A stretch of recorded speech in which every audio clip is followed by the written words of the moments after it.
CM sir Revanth Reddy గారు గతంలో వరంగల్లో జరిగినటువంటి సమ్మెలో భాగంగా వచ్చి మా దగ్గర మీ పని ఎంతసేపు కాదు, ఛాయ్ తాగినంతసేపే అని తనే మాలో ఉన్నటువంటి ఏమంటారు జీతం మీద కలిగిన అభిలాషను సారే మేల్కొల్పిండు. కాబట్టి సరే సార్ వచ్చిన కొత్తలు ఎందుకు అని చెప్పేసి మేము అందరం ఆగినాం సార్.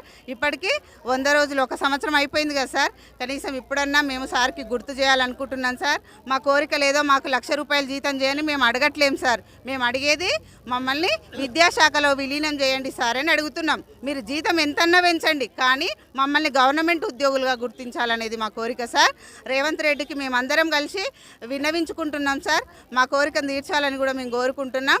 ఎంతో దూరం నుంచి ఇక్కడికి సమ్మెకు స్కూల్ వదిలేసి మేము ఇక్కడ ఉంటున్నాం సార్. నైట్ డ్యూటీలు చేస్తున్నాం. మా వర్కులు, మా పని అన్నీ చూసి ఈరోజు గవర్నమెంట్ స్కూల్ టీచర్ల కంటే మేము ఎక్కువ గంటలు కష్టపడుతున్నాం సార్.